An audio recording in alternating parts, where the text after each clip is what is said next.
Hello class, in this video we will answer a few more questions from the Test 3 Math 145 review packet.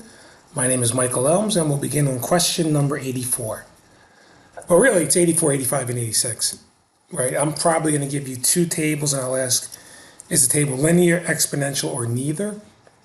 So I took the liberty of pre-printing some of the answers here, right? The first table is exponential because the successive ratios are constant.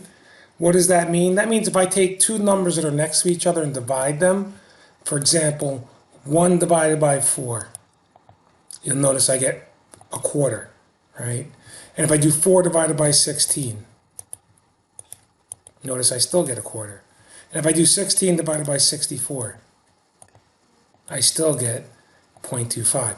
So successive ratio means division, right? If I take two numbers that are next to each other and divide, and get the same answer, we know that's considered an exponential function, okay? The next one is linear. Oh, by the way, exponential functions look like this. Y equals AB to the x, where the A is your initial value, so in this case that would be the 4. The B was the 0.25, which was the value we got when we did the division, right? The 0.25, and that's what my function would look like for exponential. All right, a linear function would look like this: y equals mx plus b. Okay, and this one is linear because the differences are constant, right? So if I subtract two numbers, right? So if I do negative 28 minus negative 12, I get an answer.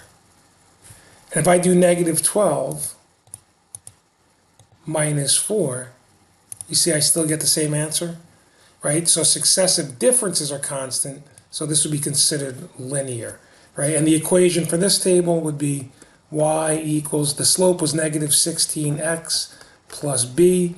The b is the value you get when x is 0, so that's for the linear function. All right, and I just want to double check.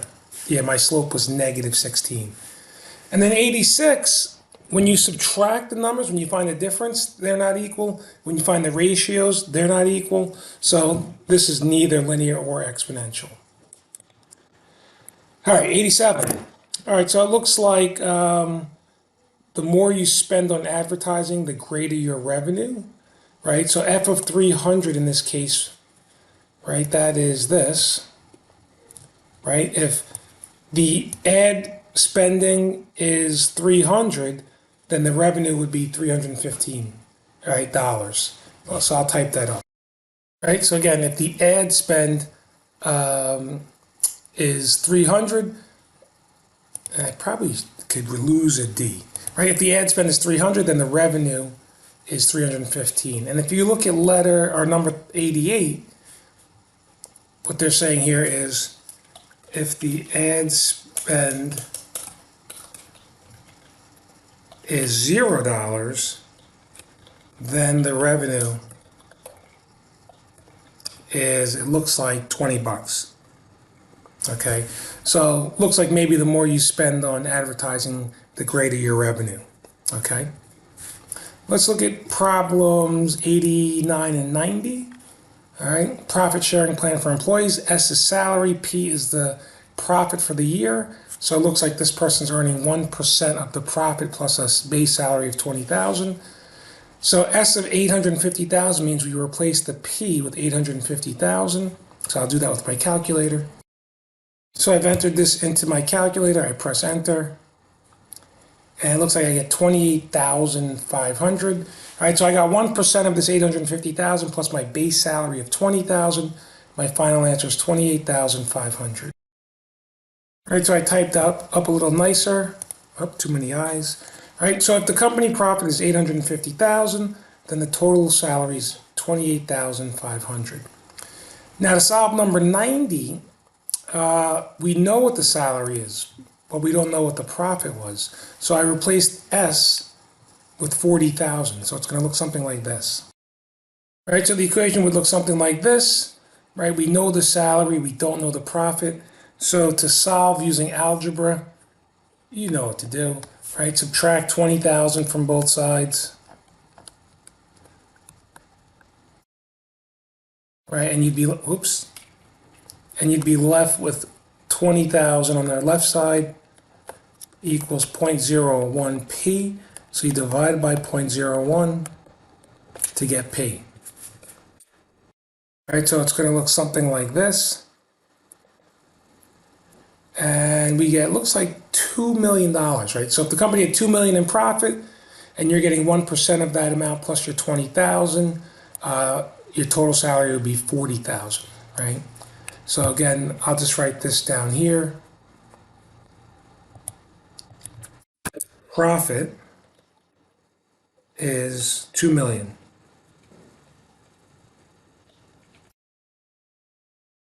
All right, that's number 90.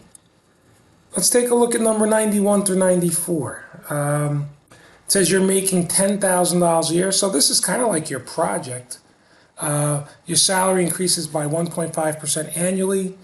This will remain unchanged. Create a table. So first thing I want to do is, when I see it's increasing by 1.5%, I'm thinking exponential function, y equals a b to the x. And remember, b equals 1 plus r for growth. So my salary is increasing by 1.5%. So r is 0.015 and b would be 1.015. Okay. A is your initial value. So the initial salary was 10,000. So the equation would be y equals 10,000 times 1.015 raised to the x. Right? That's my equation. So if I can enter that into my calculator, that will quickly help me fill in the table, right? The long way would be to manually put in 1 for x, then 2 for x, then 3, all the way up to 13, or really 1, 2, 3, 4, 5, 6. But we can do it on our calculator quick. So I've put the equation into my calculator, right? And again, I could, remember our base year is 2008, so that corresponds to x equals 0, right? 2009 would be x equals 1, 2010 would be x equals 2, and so on. So if I pressed second in window to make sure my table starts at 0, counts by 1, then I press second graph to get the table. So these are my values, right? 10,000, 10,150, 10,302. So I'll fill in this table.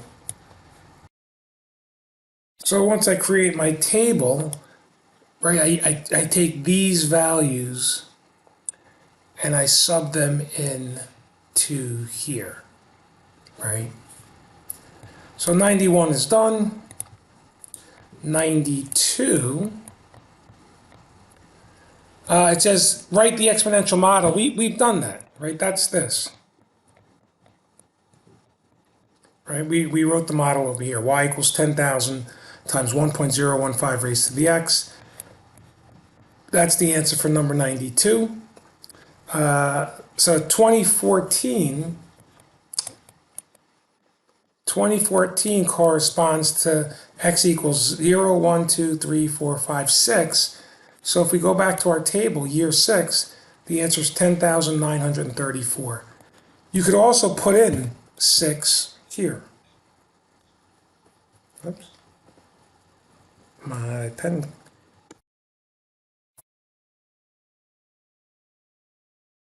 If I put in 6 for x and do the calculation, I should end up with this $10,934.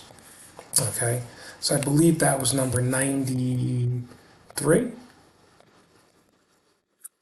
Yeah, so let's write this down. So I took the liberty of writing the equation for number 92 and also 93, right? 2014 is 6 years after 2008, so you put in the 6 for x, you get this, which is also what we got from the table. So we're looking good. 94, to double your salary. So this is where you're going to say, all right, well, if my salary was doubled, I started with 10,000, double would be 20,000, right?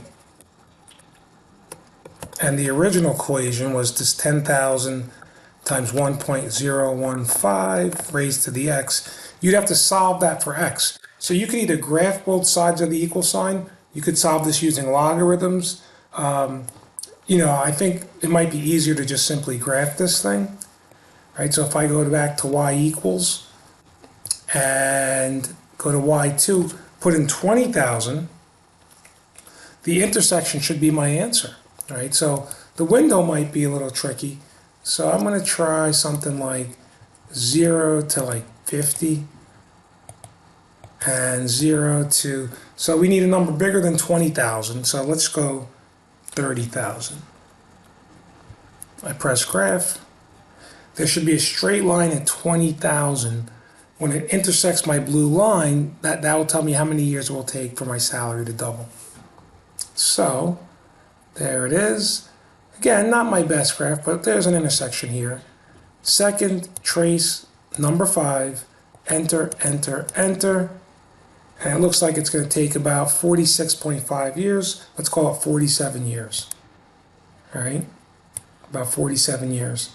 And again, you could have solved this by taking logs, because it does say algebra. So using algebra would mean we would divide both sides by 10,000, then take the log of both sides, rewrite using properties of logs, and solve for x. But I cheated. I graphed it.